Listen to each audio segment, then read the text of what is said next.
വർഷം 2011. ലോകം മുഴുവനും ഈ കൊച്ചു കേരളത്തിലെ തിരുവനന്തപുരത്തേക്ക് ഉറ്റുനോക്കിക്കൊണ്ടിരുന്നു.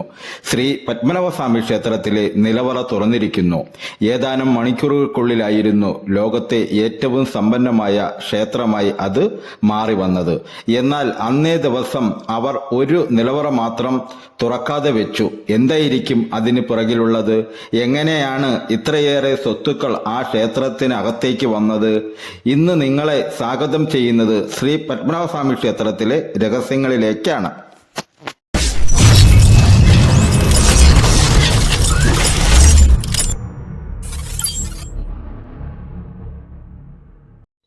പത്മനാഭസ്വാമി ക്ഷേത്രം അതിന്റെ ചരിത്രം അന്വേഷിച്ചിറങ്ങുമ്പോൾ BC 500 വരെ നമുക്ക് എത്തിച്ചേരാൻ സാധിക്കുന്നുണ്ട്. ആ ഒരു കാലഘട്ടത്തിലാണ് ക്ഷേത്ര നിർമ്മാണം തുടങ്ങിയിട്ടുള്ളത് എന്ന് പറയപ്പെടുന്നു.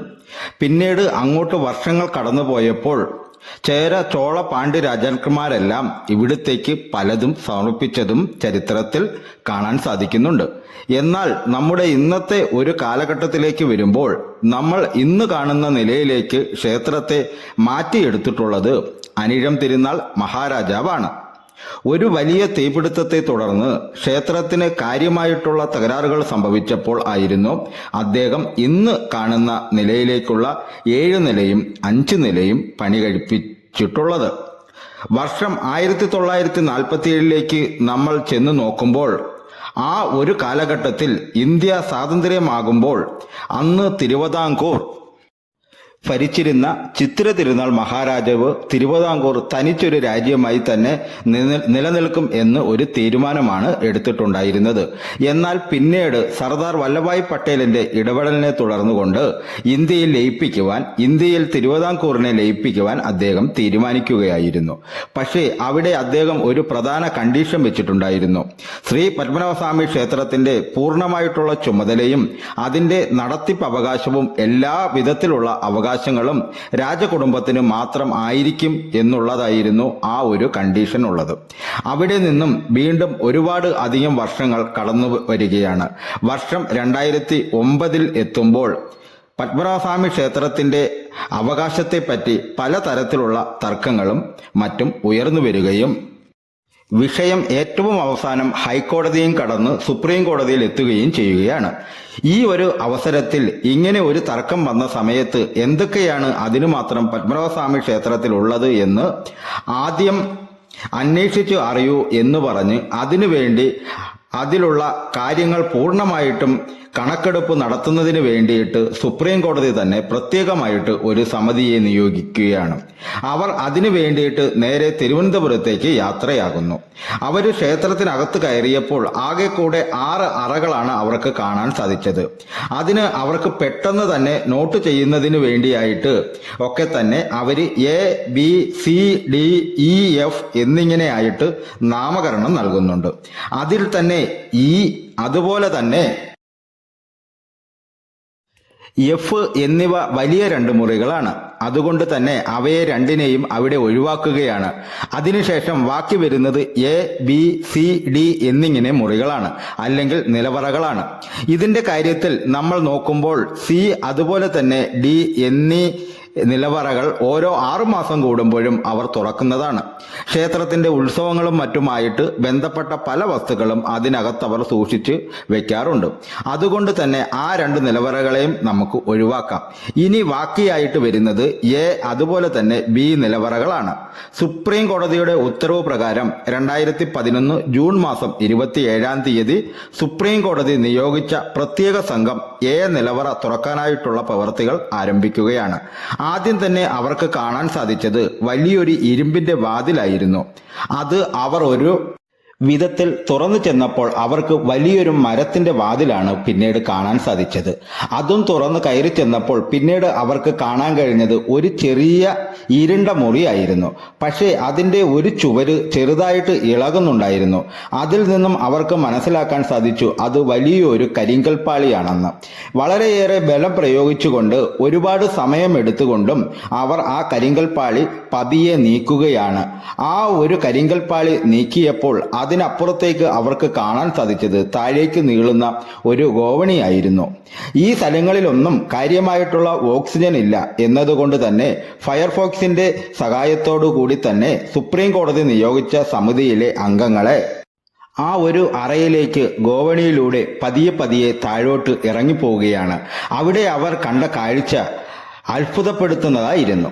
പല പല പെട്ടികളിലായിട്ട് ധാരാളം സ്വർണവും വെള്ളിയുമെല്ലാം അടക്കി ഒതുക്കി വെച്ചിരിക്കുന്നു. ആ ഒരു പെട്ടികളിൽ പലതിനും കേടുപാടുകൾ സംഭവിച്ചതോടുകൂടി തന്നെ അതിൽ ഉണ്ടായിരുന്ന സ്വർണ്ണാഭരണങ്ങളും മറ്റും ഒക്കെ നിലത്ത് വീണ് കിടക്കുന്നുമുണ്ട്.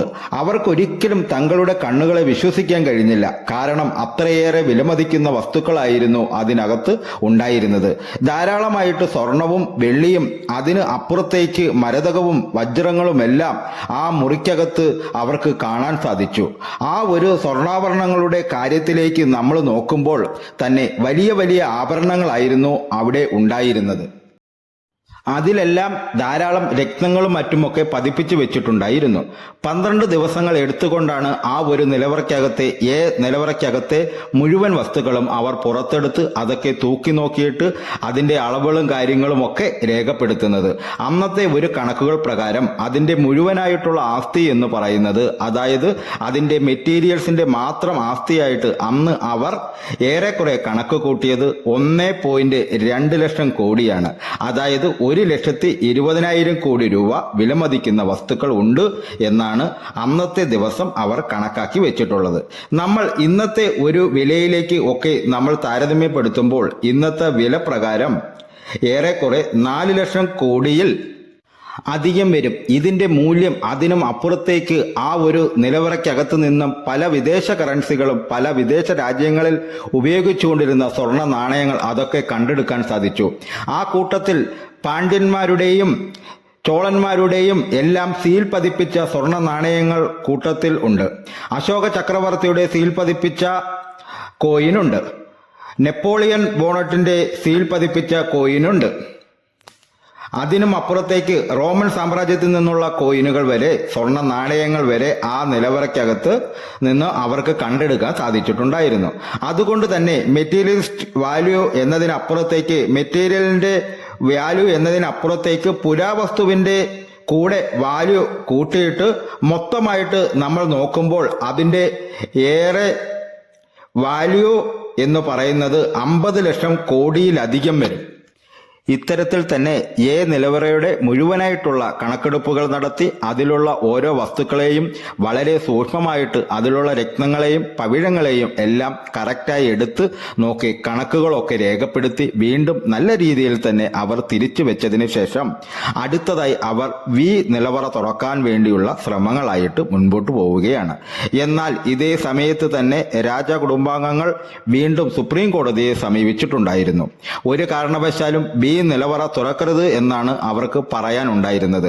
അതിന് പ്രധാനമായിട്ടും 1-2 കാര്യങ്ങൾ അവർ മുൻപോട്ട് വയ്ക്കുന്നുണ്ട്. അതിൽ ഒന്നാമത്തെ കാരണം എന്ന് പറയുന്നത്, ആരെങ്കിലും ഇതിൽ നിന്നും ഒരൊറ്റ കോയിൻ എടുത്തു പോയി കഴിഞ്ഞാൽ തന്നെ അത് വലിയ ഒരു നഷ്ടമാണ് വരുത്തിവെക്കുന്നത് എന്നതായിരുന്നു ഈ ഒരു നിധി ശേഖരണത്തിലുള്ള അല്ലെങ്കിൽ ഈ ഒരു നിലവറയിൽ നിന്നും ലഭിച്ചിട്ടുള്ള ഒരൊറ്റ കോയിന്റെ വില തന്നെ ഏറെക്കുറെ 1 കോടി മുതൽ 2 കോടി വരെ വരും. അതിന്റെ ആന്റിക് വാല്യൂ കൂടെ വരുമ്പോഴാണ് അതിന് അത്രയും അധികം വില വരുന്നത്. അത് വലിയ ഒരു കാരണമായിട്ട് അവർ എടുത്തു പറയുന്നുണ്ട്. അതുകൊണ്ട് കൂടെ തന്നെ അവർ രണ്ടാമതായിട്ട് പറഞ്ഞത് നിലവറ തുറന്നു കഴിഞ്ഞാൽ തിരുവനന്തപുരം മുഴുവനായിട്ട് വെള്ളത്തിനടിയിൽ ആയിപ്പോകും, തിരുവനന്തപുരം പൂർണ്ണമായും നശിക്കും എന്നൊരു കാരണം കൂടെ ആയിരുന്നു. അതിന് മാത്രമൊക്കെ ആയിട്ട് എന്താണ് നിലവറയ്ക്കകത്തുള്ളത്, നിലവറ തുറന്നു കഴിഞ്ഞാൽ എന്തൊക്കെയായിരിക്കും സംഭവിക്കാൻ പോകുന്നത്? സുപ്രീം കോടതി നിയോഗിച്ച സമിതി ഓരോരോ വാതിലുകൾ തുറന്ന് നിലവറയ്ക്കകത്തേക്ക് പ്രവേശിച്ചു കൊണ്ടിരിക്കെ ഏറ്റവും അവസാനം അവർക്ക് എത്തിച്ചേരാൻ സാധിച്ചത് വലിയ ഒരു ഇരുമ്പ് വാതിലിന്റെ മുമ്പിലാണ്. നാഗബന്ധം എന്ന് വേണമെങ്കിൽ ഇതിനെ വിളിക്കാം. പക്ഷേ എത്രയൊക്കെ അവർ നോക്കിയിട്ട് പോലും അവർക്ക് അതിൽ കീ ഇടാനായിട്ടുള്ള യാതൊരു വിധത്തിലുള്ള ഹോളുകളും കണ്ടെത്താൻ സാധിച്ചില്ല എന്നാണ് പറയപ്പെടുന്നത്. അവരത് ബലം പ്രയോഗിച്ച് തുറക്കുന്നതിനു മുമ്പ് തന്നെ അതിനെ തടഞ്ഞുകൊണ്ടുള്ള സുപ്രീം കോടതി വിധി വരികയും ചെയ്തു. കീ ഹോൾ ഇല്ലാതെ പിന്നീട് എങ്ങനെയാണ് തുറക്കുന്നത്?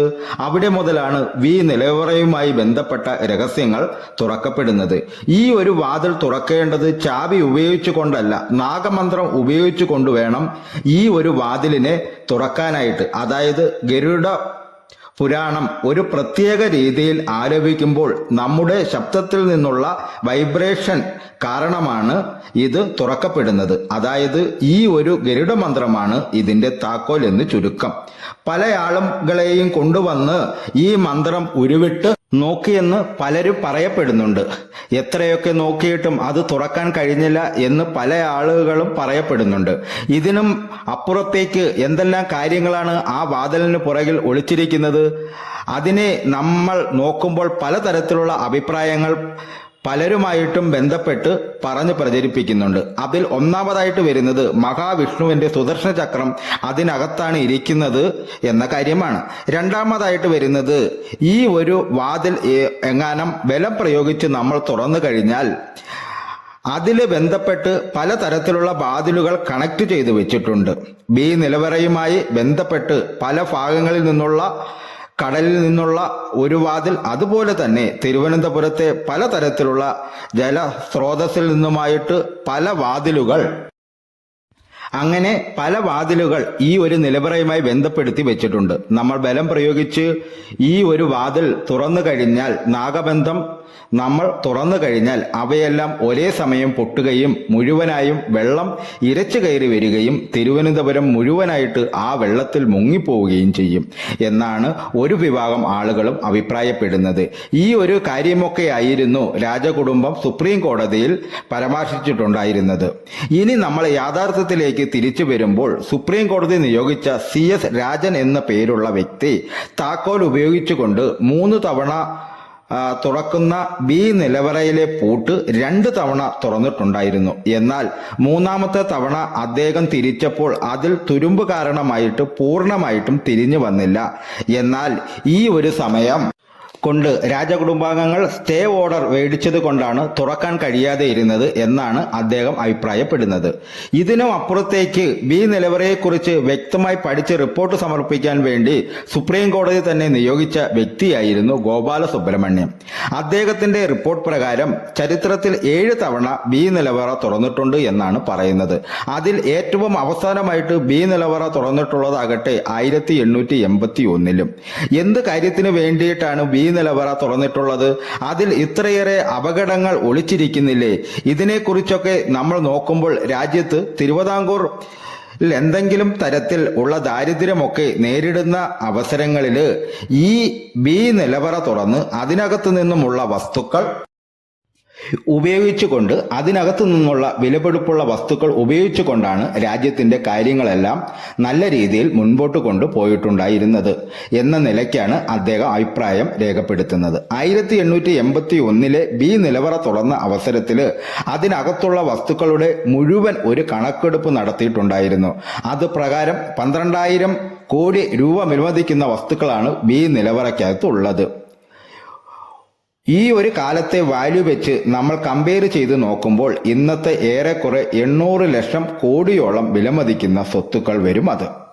ഇപ്പോൾ ചില ആൾക്കാർ വിചാരിക്കുന്നുണ്ടാവും, ഇത്രയേറെ വിലമതിക്കുന്ന വസ്തുക്കൾ നമുക്ക് വിറ്റ് ഇന്ത്യക്ക് ലോകത്തിലെ തന്നെ ഏറ്റവും വലിയ സാമ്പത്തിക ശക്തിയായി മാറിക്കൂടെ എന്നായിരിക്കും. പക്ഷേ അതിൽ ചില പ്രശ്നങ്ങളുണ്ട്. ഒന്നാമതായിട്ട് വരുന്നത് യുള്ള നിധി കിട്ടുന്നത് പോലെയല്ല ഇതിന്റെ കാര്യം. ഇതിന് വ്യക്തമായിട്ടുള്ള ഒരു ചരിത്രമുണ്ട്, പാരമ്പര്യമുണ്ട്.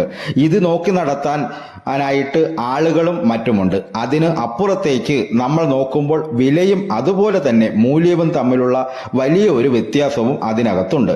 ഇതൊക്കെ വിറ്റ് കഴിഞ്ഞാൽ നമുക്ക് തീർച്ചയായിട്ടും വലിയൊരു വില കിട്ടും. പക്ഷേ അതിനും അപ്പുറത്തേക്ക് അതിനും എത്രയോ ഉയരത്തിലേക്കാണ് അതിന്റെ മൂല്യം നമ്മളെ സംബന്ധിച്ചിടത്തോളം ഉള്ളത്. ഇത്രയും കാര്യങ്ങൾ എല്ലാം കേട്ടിട്ട് നിങ്ങൾക്ക് എന്തു തോന്നുന്നു? യഥാർത്ഥത്തിൽ ബി നിലവറയ്ക്കകത്ത് ഇതുപോലുള്ള വസ്തുക്കൾ ആണോ ഉള്ളത്, അതോ അത് തുറന്നു കഴിഞ്ഞാൽ തിരുവനന്തപുരം പൂർണ്ണമായിട്ടും നശിച്ചു പോകുമോ? നിങ്ങളുടെ അഭിപ്രായങ്ങൾ തീർച്ചയായിട്ടും കമന്റായി രേഖപ്പെടുത്തണം. ഇനി അടുത്തയൊരു ദിവസം അടുത്തൊരു വീഡിയോയുമായി നമുക്ക് കാണാം കൂട്ടുകാരെ.